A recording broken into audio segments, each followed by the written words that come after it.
Themen und die überzeugende oder die Überzeugungskraft der Vortragenden, bei Ihnen jetzt schon ein bisschen das Bewusstsein auch zu schaffen, dass diese Verkoppelung von strategischer Kommunikation und Strategietheorie keine gekünstelte ist. Spätestens nach dem Vortrag von Andrea Zückert gestern sehen wir, dass es zwei Seiten einer Medaille sind, die logisch zwingend zusammenhängen. Und in diesem Sinne bitte ich jetzt einen Vortrag von Commander Codner, der Senior Research Fellow bei RUSI ist und im Editorial Board sitzt und das RUSI für uns eine Vorbildfunktion hat, weil im Gegensatz zur Praxis in Österreich, wo wir also ein publizierendes Organ sind, die Militärzeitschrift, mit einem Trend, mit einer Neustrukturierung, einer Neuprofilierung in Richtung Wissensgenerierung, ist RUSI eigentlich, Royal United Service Institute, eigentlich von Haus aus eher ein Think Tank, eher eine wissensgenerierende Forschungseinrichtung, die unter anderem auch publiziert. Das heißt, wir kommen von zwei Richtungen. Ich erwarte mir daher von diesem Vortrag sehr befruchtete Dinge, möglicherweise eine Handreichung, möglicherweise eine künftige Zusammenarbeit im Rahmen der EMPA und darf Commander Codner um seinen Vortrag ersuchen. Bitte schön.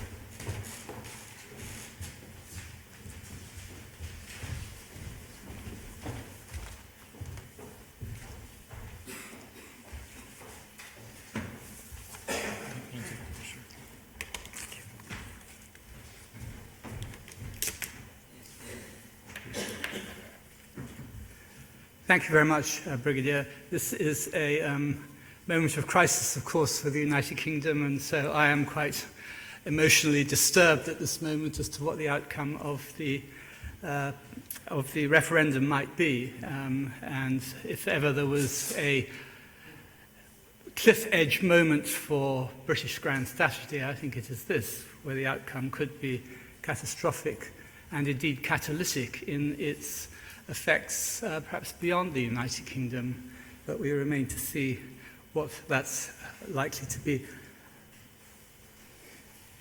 First of all, could I apologise for the image that I put up there? That's not intended to demonstrate British grand strategy. It's an example, and it's an example from the 1980s of a particularly, I could say effective, but certainly a very clear military strategy, and that was the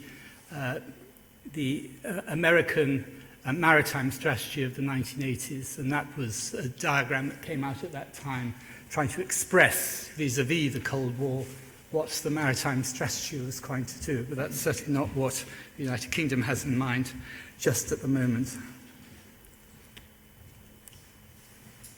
A brief outline. I'll talk a little bit about RUSI. Brigadier's already mentioned, but I think it's quite important, particularly as we'll be having a discussion later on about strategic communications, and I need to make some points about what we actually are. I'm going to talk a bit about doctrine and strategy, and then strategy, policy and operations. And then I'm going to look at the United Kingdom's defence policy and military strategy very much as a case study of a medium power, one that has overseas territories that it has to protect, one that in its recent history has had an expeditionary strategy. I say that. It's not something that the United Kingdom government talks about, but it's a word that's used very often. And whether that's a reactive or proactive strategy.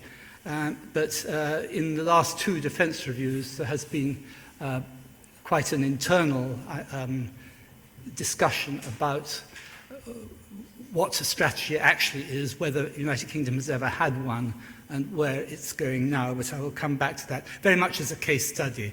And we have, I think, a French case study following me.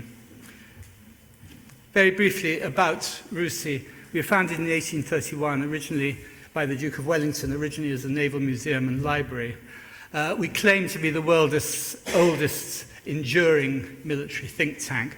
Well, we didn't really start thinking as an organization until the late 80s, when we actually started to build a research group. Before that, we were very much a forum with a library and we held regular lectures right from the early 19th century through, and we had the museum, which you can see. And our mission originally was the promotion and advancement of naval and military science and literature. Important from our perspective and how we actually operate as a research institute is that we are actually a charity completely independent of government, even though the Queen happens to be our patron. But we see ourselves as a critical friend, not only of the British government, but we do work for all sorts of governments, some which might not be considered to be as governments that you would want to work for, which we don't, but we would like to make sure that they make sensible decisions, including United Arab Emirates, Qatar, even the People's Republic of China, who occasionally have sent us visiting fellows, as have the North Korea. And we see ourselves having a United Kingdom perspective, but very much an international purview. I'm not trying to puff my institute, it's just I need to set what I have to say in context. Those are our research groups. I was the Director of Military Sciences until quite recently. Our mission has been the wise use of the military instrument. Defence Industry Society, National Security and Resilience, which is one of our has grown very rapidly recently. We only had that about 5 years ago originally, and it's now one of our bigger research organisations. Financial crime, international security studies, and nuclear policy, and our total research staff's about 40. And these are our tools, the research that we do, our publications, which I'll come back to at the end, because that relates very much to the purpose of this particular conference. Forums, conferences, seminars, workshops, and lectures, and our library. Now, some of my slides I'm going on to, you may feel are ones we've already looked at and really rather simple and crude 101 stuff. They're just really pictures. They're not things I'm going to explore word for word, but I do think we need to have some basis for what I'm going to talk about. And I was going to say a couple of things about doctrine in a minute. Anyhow, let's start off. Grand strategy, essentially what is security, and so the classic definitions of security, which I won't dwell on. One thing I will say is, certainly with a maritime perspective and background myself, is that in definitions of security, I think it's quite important to include safety within that, and safety against climatic crises and that sort of thing, as well as threats from enemies, etc. And the security environment, how it breaks down, this is very important when we come to talk about the comprehensive approach, etc. These are the ones that are used within British defence doctrine. If I could just say a word about doctrine, which in the Navy, I was very heavily involved in. I wrote the first book of British strategic maritime doctrine, and what was quite interesting doing that is, what does the Navy actually want it for? It had never had it before, and what was it for? And there are various purposes of doctrine. One is descriptive. It tells you, as a service, what things mean and what things are. The second is advice and options, which is very much how we constructed maritime doctrine. These are the choices you need to make if you are going to conduct an operation. But then there is actually instruction telling you which way to do it. Now, that's something that in maritime doctrine we never put in, but it's very much more evident in army doctrine in the United Kingdom and elsewhere. But the things that were most important to us doing naval doctrine was communication between the ranks. So simple language, understandable, good definitions, and a proper logical structure to the arguments. And one of my problems with doctrine is when it's infected with a lot of metaphor, even terms like centre of gravity, where there are a million PhD theses on exactly what it originally meant under Clausewitz and what happened to it since. And the useful thing about something that can communicate between the ranks, from, in the Navy, well, at least a petty officer, right the way through to an admiral, so that all understand what you're talking about, is this provides a language which is very useful outside of the military. It's useful for non-experts, and in particular for journalists and for politicians who probably haven't had in the United Kingdom any military service at all. They're the ones that, if it is well written, that's very useful. That's not to say that doctrine is something which outside the military should be seen as dogma, and it shouldn't be seen as dogma in the military from a maritime point of view anyhow. But it's a useful way of simplifying, excluding some important issues, of course, but at least simplifying so you can present it. So I find that some of these analyses, which could be challenged in every word by academics, including my institute, who would definitely challenge doctrine all the time, are still quite useful for just explaining to the wider public. And so the security environment, all the various elements that have to be integrated. And the classic instruments of power, which you will all be very familiar with, including more recently information and exclusive access to some technology, which gives advantage there. And we've had this slide before, but the levels of command and planning, or levels of war, they're called. I've added on that bottom one, we don't need to go into that now, but there is a level in which humans and systems are so closely integrated that there is not a great deal of flexibility there, but it's quite important to consider that below the tactical, where there isn't a lot of choice, but the things that have to be done. Anyhow, we've talked about definitions of strategy forever, and I think I'm very much following the Admiral in making one point, and that is that there is a standard definition of strategy, I think, which goes back to strategos, meaning general in Greek. But there are two elements to that. One is prevailment, that is, that strategies that don't actually reflect competition, that's a secondary use of the word. We're talking about where there are challenges that have to be prevailed against. Prevailment isn't a new English word, it goes back to Shakespeare, by the way.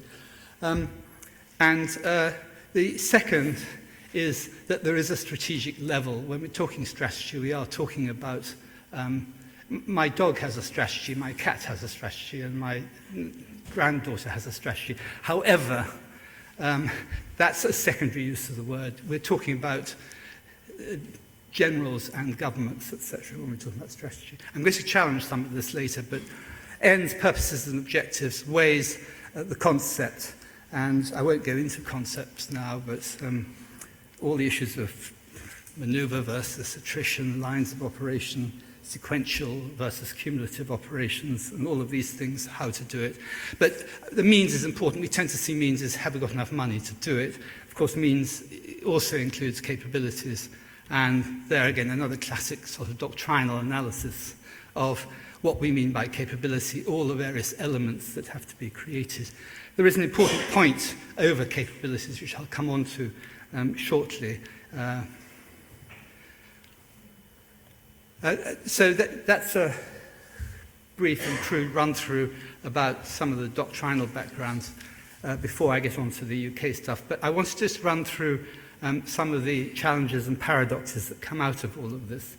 First of all, the uncertainties of violence. Once you start using violence, things become very unpredictable. There's nothing new there. However, that's one of the paradoxes of Clausewitz. Of course, on the one hand, the military instrument is an instrument of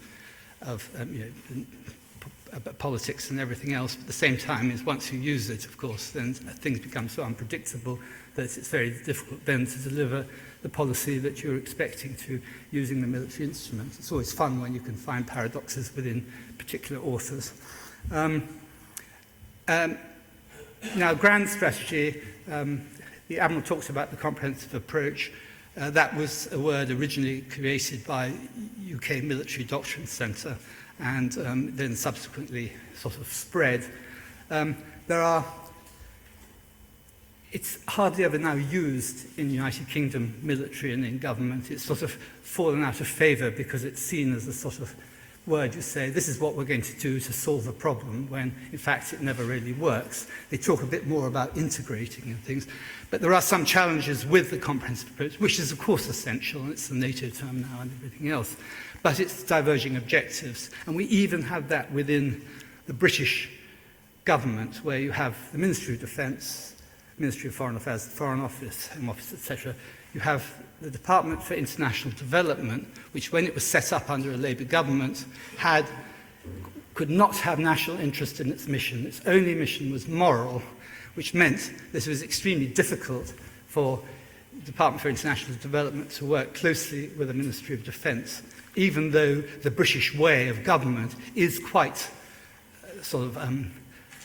integrated in the way that you have committees of everything all the time. It's not particularly good at making fast decisions in that way, but it's quite good at discussing between. But there you have actually divergent objectives. And when you look at the comprehensive approach more widely, outside just one particular nation, when you look at it in international operations and the problem of military working alongside NGOs, then you can have very small commonalities of objective that you have to try and pull together within the commands, well, not within the commands, and that's an important point, of course. This is where special representatives start to become so important, and when there aren't any, it makes things quite problematic in major international operations. Moving on to mission command, which is very much a buzzword within British doctrine, that mission command, and I know the German expression, but I won't pronounce it properly, so I won't use it. But here we have that the commander sets the objective and then allows flexibility in his staff to be able to deliver on that objective. And it fundamentally makes sense, and so it should. But in the highly integrated networking world, what is important is the different elements of an operation are integrated properly and are not operating unpredictably. In navies, this goes right back to the 1970s and 1980s, how you actually integrate a naval force when they are all connected by information technology, and one isn't quite doing what was expected, and all of that. So there are some challenges within mission command itself of unpredictability, which can compromise the whole system working effectively. Obviously, if the proper communications and everything, that's one thing. And networking generally, I'm just using the word networking very broadly, but networking of information in the modern cyber environment. This, of course, challenges the traditional levels of war, because you then have communication, which you could say takes out levels of command all the way up. The need for levels of command, if things are more integrated in a less hierarchical way, do you actually need to categorize things in this sort of way? And there's always been the concept of the strategic corporal, that is someone right at the very bottom of the tree conducting operations that affects ultimately the grand strategy of a nation or whatever. And of course, we've talked about situational awareness, but one feature of the military operating perhaps early in an operation in an environment where it wasn't expected to operate, it's all the uncertainties of the environment in which they're coming to, particularly if it's a very unexpected, urgent action, like evacuation of non-combatants, which wasn't expected. And so you're going somewhere where you haven't got all the intelligence, it's just tucked away on a file somewhere. Yet, this is an ultimate obligation for a particular nation to sort out at very short notice. So all these unpredictabilities. And of course, the issues of the last decade or so of embroilment and mission creep. And this very much affects currently strategic thinking in the United Kingdom and in many Western countries, including the United States. However important it is, responsibility to protect, everything else to intervene, are we actually, bearing in mind all the uncertainties of violence, going to be able to deliver on our objectives when the situation will be so unpredictable, is so unpredictable and will be in the outcome. So now, having sort of set the scene, I'll move on to the British way, and I've deliberately put a question mark there because one of the big questions is, does the United Kingdom ever do strategy? And that is a question that's still being asked today.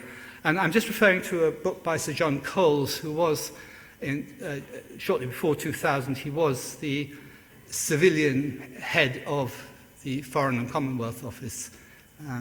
And he wrote this book called Making Foreign Policy a Certain Idea of Britain. What he's basically doing is looking at the history of recent foreign policy and pointing out all the mistakes, etc. But one of the conclusions he comes to is that the United Kingdom doesn't really, or didn't at that stage, really do long-term policy, and therefore you could say long-term policy, no real long-term strategy. But he also says, is this necessarily a bad thing? If you have long-term objectives which are presented to the world, this actually could be a bad thing. They look at this particular nation perhaps as trying to claim a higher status as it had before, which will almost certainly offend some other nations, isn't it? You might have just your secret one, but how useful is a secret one? Because the people in the pub don't understand your strategy. So there's that dilemma. What the United Kingdom has claimed to have is the pragmatic approach.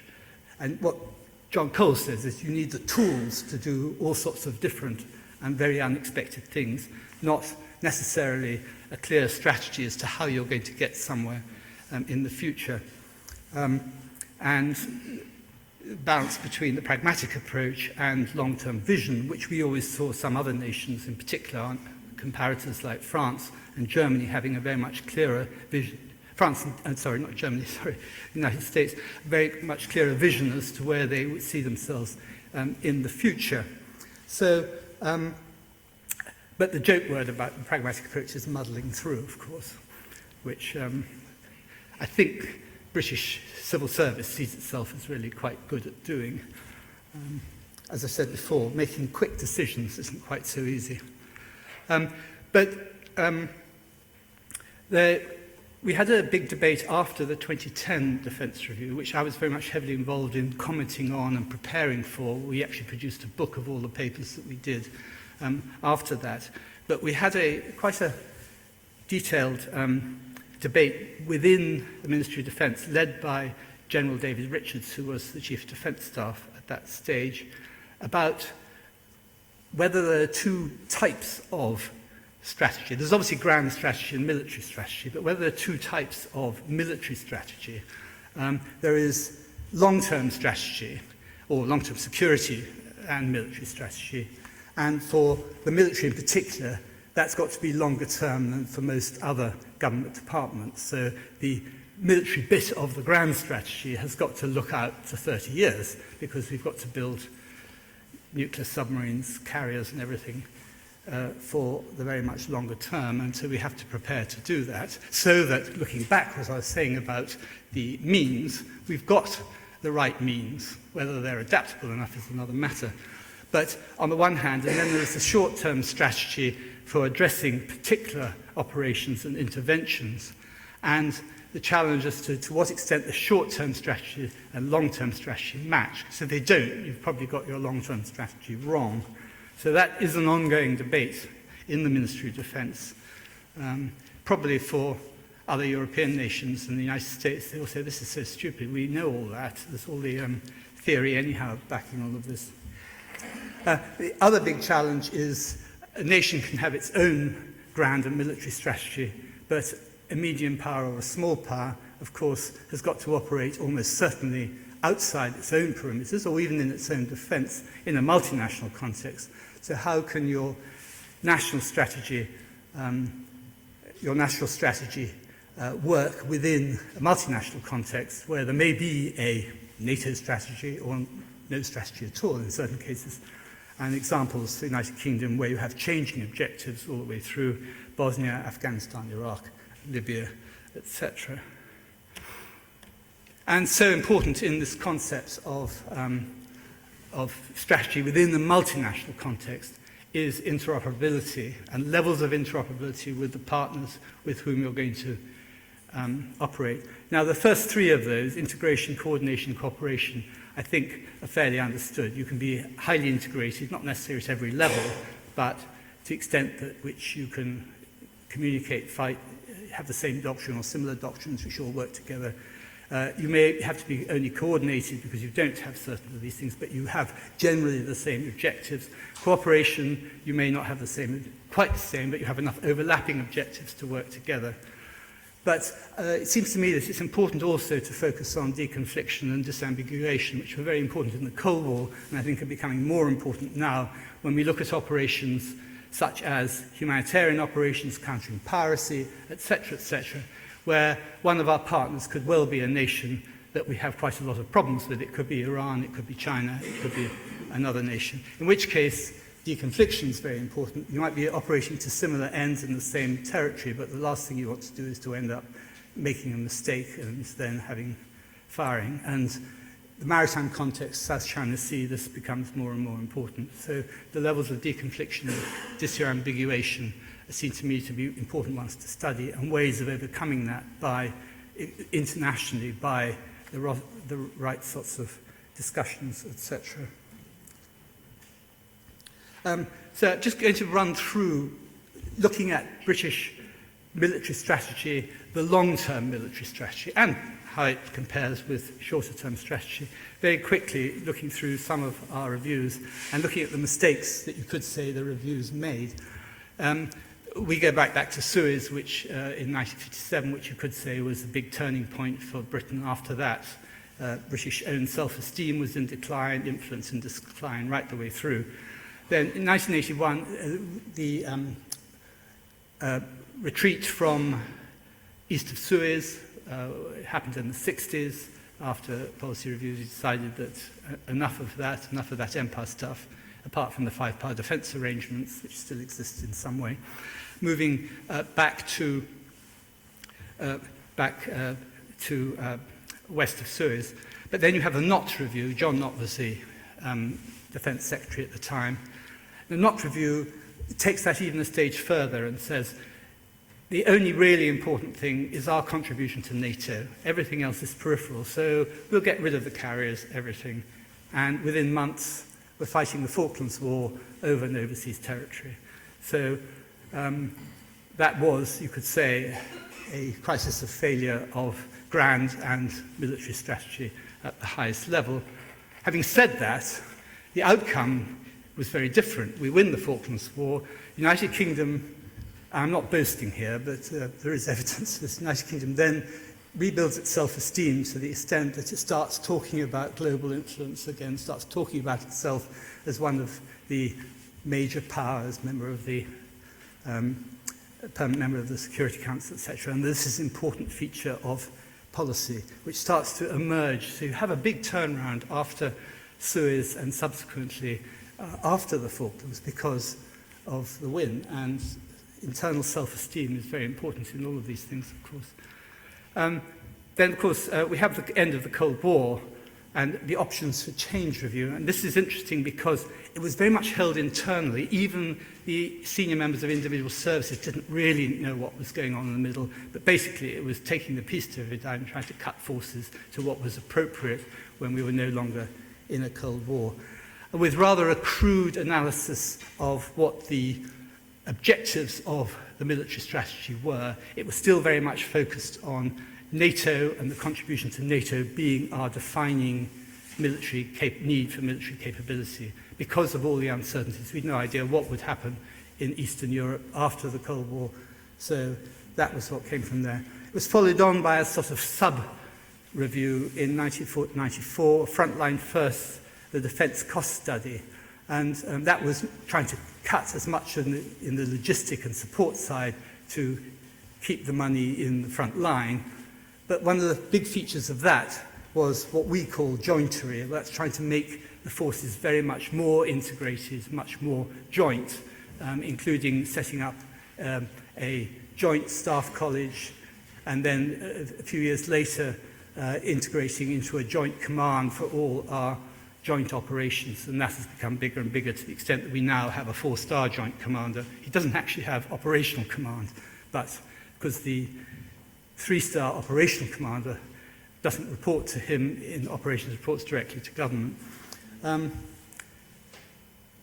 1998 Strategic Defence Review was quite a changing review, and one which I think generally is accepted was very, very well handled, in the sense that there was a long debate beforehand in the public, in academia, everything, about where we were trying to go. And one of the conclusions of that was that they confirmed the shift from NATO being the defining organisation or defining set of capabilities that will define the British force structure to an expeditionary force structure, an expeditionary joint force. And the review very much focused on a major operation in the Gulf as the sort of defining large operation. I'll come back to some of the assumptions that were made, which still exist really there. So that was perceived to be rather a good review, even though it didn't predict Afghanistan and Iraq. It made, and it confirmed the move towards jointery and everything else. Then in 2010, we have what the first time they called it a Strategic Defence and Security Review, because the new Conservative government had for the first time set up a National Security Council, and so a National Security Strategy was produced shortly before the review. There was quite a lot of discussion under the previous Labour Party preparing for that review, in green papers, etc. But you had an election, you had the financial crisis, and the government then had to rush through the review as quickly as possible, having only just come into power, with no real reputation or no really strong figures, as the previous Labour government had had, to lead the review. And you get this fairly muddled outcome where there were two big issues. One was, we've got to make cuts. The other was, well, we're still actually in Afghanistan, even though we said we're coming out, and the last thing we can do is mess around with the army if we're still in Afghanistan. So we can't start saying we don't do long-term stabilization anymore if you've got guys dying doing long-term stabilization on the same day. So you have this rather messy, you can't necessarily blame the government for it being messy, but very messy one, with loads of studies afterwards, which were all set off to actually, in one thing, trim the army, which it couldn't do in 2010. And we've just had the 2015 Strategic Defence Review last December, and Security Review, which was generally considered to be an okay effort, and the budget's gone up a bit, so loads of the messes over capabilities in the previous review have not necessarily been solved, but at least decisions have been finally made over the carriers and over maritime patrol aircraft and very other messes. But looking at all of that, what were the actual premises? Now, none of this is ever published. These are bits of analysis that I've done looking at the reviews certainly from 1998, but before then, what the United Kingdom has to do, what the premises are, what it has to accept, it's got to deal with before it can produce its review. First of all, it's autonomous national responsibilities, and these are, of course, territorial defence, which is the same for any nation, but also we have overseas territories, right down to the Falklands and everywhere. Either we get rid of them, give them independence, which they don't want, or make them into condominiums with Argentina or somewhere, or whatever, but you've still got to deal with that. The other autonomous national responsibilities. Then there's the issue of scale, and that is, there's very little that a medium power can do on its own, so how does one address that? And the obvious answer is through partnerships.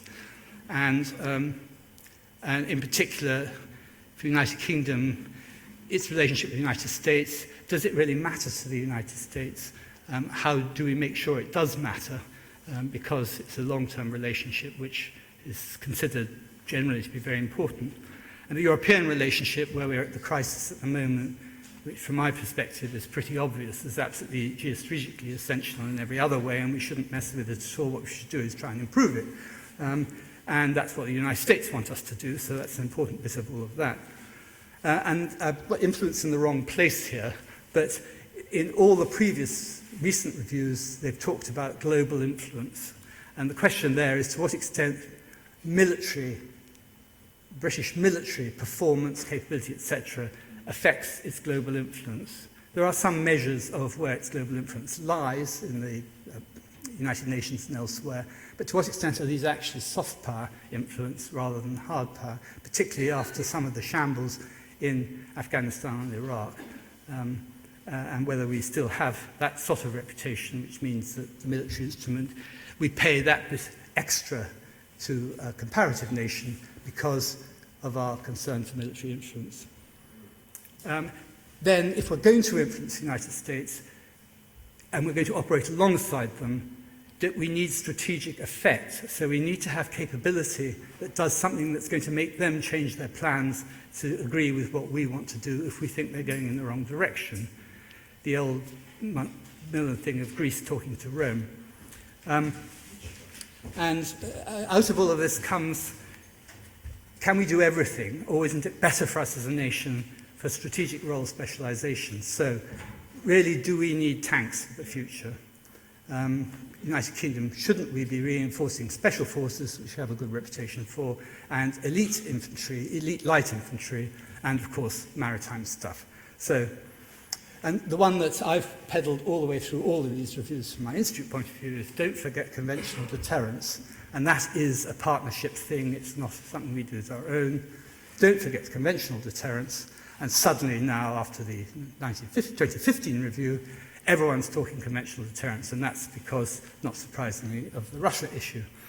But the issue was there before, it's just Russia is a good case study all of a sudden. And no surprise there. So, the priorities, once again, these aren't government priorities, these are what I produced for the previous reviews, etc. But autonomous obligations, national territorial defence, overseas territories, are shared obligations. These are obligations because we're committed to NATO, but also we have to have maritime security and access. That's an obligation to our own people. But we can't do it on our own, and there are other considerations like that. So that's an obligation. You can't walk away from that. And as a nation so dependent and a medium power, shouldn't we be showing some leadership in certain aspects of maritime security? I would say that, wouldn't I? I'm a former sailor, but there you are. Then there's the issue of autonomous elective operations, and this comes back to, do we need and do we have a continuing expeditionary strategy? The last successful one, initially anyhow, was Sierra Leone in 2000, where we went in for evacuation of non-combatants and ended up in a stabilizing role, which initially anyhow was very successful.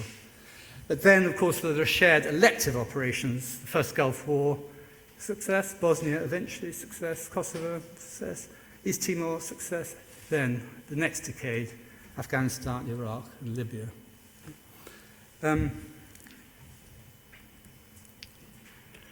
So, just looking at those reviews, when I was preparing stuff before them, I said, these are the choices for the United Kingdom people, you know, to vote for, whatever, and should be thinking about discussing. Little Britain, we are the safest, one of the safest nations in the world where we are and everything, apart from internal terrorism, which is typically our fault, and it will be if we get to a Northern Ireland problem again after Brexit. But why don't we just tuck back and look after ourselves, and that's all we need to do. It would be extremely cheap, and we can have a much better national health service and everything else. So that's Little Britain for you. The contributory strategy. This was the strategy during the Cold War. Our job is to contribute to our great partners, to NATO, the United States, but NATO in particular, because that's our legal commitment, but equally to parallel contributions to European Union, not in the European army, but we've got the forces there to flesh out a European Union operation. But that's how we, and for that we need some strategic role specialization. This is the British bit that we put in. Then there's the Northern Lights idea. I put out this word to wind people up, to annoy them, that why don't we, after the financial crisis, start thinking to align ourselves more with those nations where we really do have common values. So we're looking at, this is an awful thing to talk about, but that's our job as a think tank, looking at Northern Europe, Scandinavian countries, Netherlands with whom we already have a close military relationship. But then, of course, there's Canada. So our focus then would be much more on responsibility to protect and less on expeditionary operations and responsibility to protect in a wide United Nations sanctioned operation. So we don't then have complete responsibility if we have to pull out, etc., or a big share of the responsibility. So that's one, which I think is actually quite attractive, but there you are. But then there are the two which were very much, I thought, the big choice in the 2010, staying as a global guardian alongside the United States, having to go on and on with stabilization, with very long-term ground commitments and everything, or strategic raiding. Never commit to an intervention that isn't quick in, quick out. And you could say, well, that never happens, but there are quite a lot that are like that. And if you build your forces so that you're good at that, and the size of the army relates to all of that, of course, then, and you've got the maritime expeditionary, the elite light infantry, all of these things, and those are your commitments to big operations, then you don't get the embroilment, but you get what the United Kingdom thinks it's done well in the past, the maritime, Royal Marines, paratroopers, all of that sort of thing. So strategic raiding, another wind-up expression. Sorry. So that really pulls together what I was going to say. What we actually have after the 2010 defence review, and everyone just spat at the term strategic raiding, saying, we can't possibly think it that way, that's a horrible term, don't do it, don't do it. Now, the Ministry of Defence is using the term strategic raiding to put together a paper after the 2015 operation review on focusing much more on this type of operation.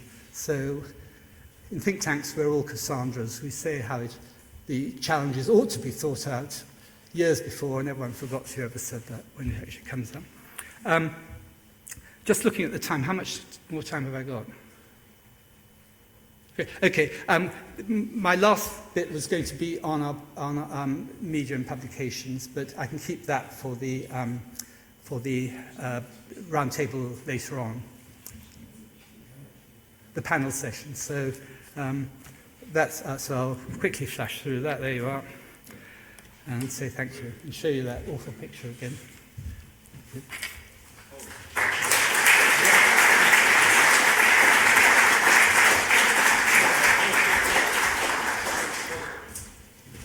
Fine. Thank you very much, Commander Codner, for giving us the view about the Der nächste Vortragende wird unser Referent aus Frankreich sein. Er ist Chefredakteur der Revue de France Nationale. Das Gleiche, was für Husi angekündigt gilt